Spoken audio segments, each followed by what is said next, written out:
pessoal, mais um vídeo no meu canal e hoje vamos estudar as grandes potências, algumas grandes potências da antiguidade, ou seja, Egito, Núbia e Cartago. Então, vamos começar. Guerras. As guerras do Egito são caracterizadas por um exército bem organizado e focado na expansão territorial e nas defesas das fronteiras. Ou seja, eles defendiam muito bem a fronteira e queriam aumentar bastante elas. Eles faziam com que a fronteira seja maior, eles queriam que o território deles fosse gigante e ao mesmo tempo com as fronteiras bem defendidas. Mas a economia era a agricultura e dependia do Nilo, além de mineração e comércio. Se o Nilo acabasse a agricultura. A sociedade egípcia era extremamente hierárquica e teocrática, ou seja, era hierarquia. O mais rico, que era o faraó, era no topo, e o mais pobre, que eram os escravos, para baixo. E a teocracia nada mais nada menos que o rei, que era o faraó, representava o Deus na terra. Isso daí também estava presente no Império Bizantino e outros impérios. E muito na Idade Média. E também tinha um faraó. Continuando. O faraó era no topo da hierarquia, seguido por motivos como por nobres, sacerdotes, escribas, artesãos, camponeses e escravos no final. Mas e a religião e cultura agora? A religião era politeísta, tinha vários deuses, um para cada função que eles falavam. Um era para chuva, outro para o sol, outro era para tal coisa. Muita coisa. Ele também tinha uma crença da vida após a morte.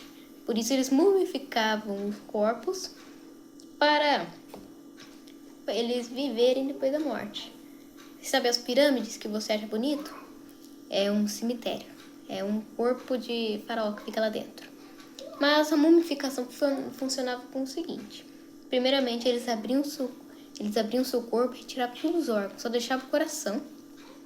Depois eles colocavam líquido estranho, material estranho, e depois te fechavam e te cobriam com umas fitas, que era mumificação. Aí depois eles te deixavam lá, no meio do tempo, jogado. Mas também eles acreditavam no livro dos mortos, que era um livro da vida após a morte que eles falavam.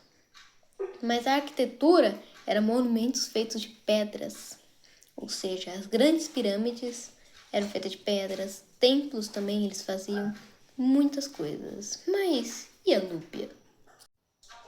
A Núbia é bastante história.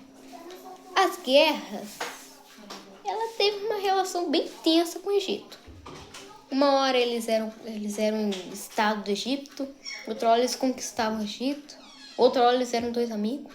Era bem tensa essa relação. A Núbia foi uma província já egípcia, mas também conquistou o Egito. E quando conquistou o Egito, foi a 25ª dinastia, conhecida como a Dinastia dos Negros. A Dinastia dos Negros. É bem estranho esse nome. Guerras e guerras. Guerras, ela era rica em recursos naturais, agindo como intermediária comercial entre o sul da África e o Mediterrâneo. Ou seja, lá eles tinham marfim, tinha ouro, tinha de tudo que você encontra na natureza. E lá lá elas estão localizadas no Sudão, aqui ó, no mapa, onde está a localização não é atual da Núbia. Aí eu esqueci de falar, nas guerras eles eram conhecidos como muito bons arqueiros. Reza lendas que eles acertavam as flechas nos olhos dos soldados. E é difícil, né?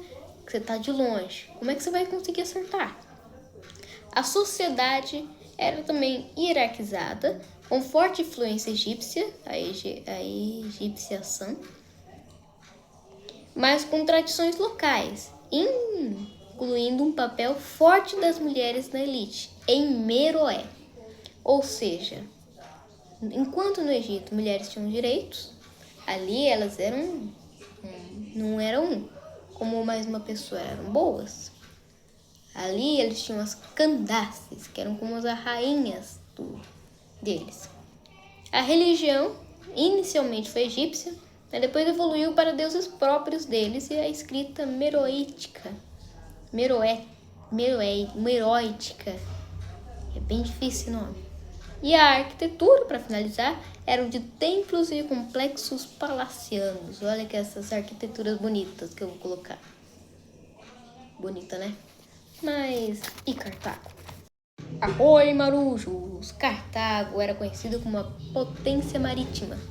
Eles conquistaram o mar Mediterrâneo, pra você ter noção. Eles eram uma cidade fenícia, tá? Eles eram uma potência marítima focada em comércio. Enfrentou Roma nas guerras púnicas e usou elefantes em batalhas. É bem forte. Imagina, você tá lutando lá e você vê um elefante correndo na sua direção. É difícil, hein?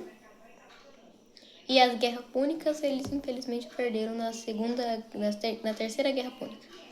Aí também eles tinham a economia, que era o comércio marítimo e rotas no Mediterrâneo, produção de tecidos, metais e uma agricultura intensa. Muita agricultura e muitos metal, muito tecido, muitas rotas e um comércio marítimo ótimo. Por isso que esse reino aí a gente estuda bastante. Foi um reino muito grande, reino de Cartago. Era de cidade. A sociedade era uma oligarquia comercial. Oligarquia, eu dei uma pesquisada, tá? Oligarquia é quando um grupo de pessoas comanda uma região. Só que é um grupo de pessoas da mesma classe, da mesma família, tá? A gente também tinha o governo de sufetes, que eram magistrados, e o conselho de anciãos, que eram os mais velhos, e também os ricos ficavam lá e também davam uma continha lá. A religião era politeísta e a cultura urbana com forte intercâmbio com gregos e etruscos. Ele era bem forte, o negócio era cabuloso. E a arquitetura, a infraestrutura urbana e portuária de portos, tá? Era muito bonito esses portos, além de templos, palácios e necrópolis muito bonitas. Por sinal, eu tô deixando todos aqui atrás, ó, bem bonitinhos, por sinal. Eu gostei. Mas agora vamos ver como que cada um sucumbiu. Egito, uma potência que surgiu em 310 a.C., no ano de 30 depois antes de Cristo, Otaviano, ele decidiu acabar com ele. Mas ele tinha sido conquistado pela Síria, Pérsia, pelo Império Macedônico, que era Alexandre o Grande, que a gente vai falar em outro vídeo, e os romanos, por final, né? Núbia. A Núbia foi destruída a mando de Ezana. Não só mando dele, foi vários outros reis que começaram a acabar com a Núbia. Foi o reino de Aksum, a potência que surgiu em 1070 a.C., decaiu em 350 a.C. E Cartago, o Cipião Emiliano de Roma, que era um general durante as guerras púnicas, acabou com ele. Deu um fim, mandou dar fim. Mas não foi só ele, foi todo mundo. Não foi só esses 3 caras aqui que eu falei que acabaram. Foram muitos outros. É a grande potência marítima que surgiu, que ascendeu em 814 a.C., sucumbiu em 146 a.C. Todas caíram antes do nascimento de Jesus, o Cristo. Próximo vídeo aprenderemos sobre os gregos em história, mas no próximo mesmo vai ser geografia. Não perca, porque vai ser muito legal. E estude a partir de agora.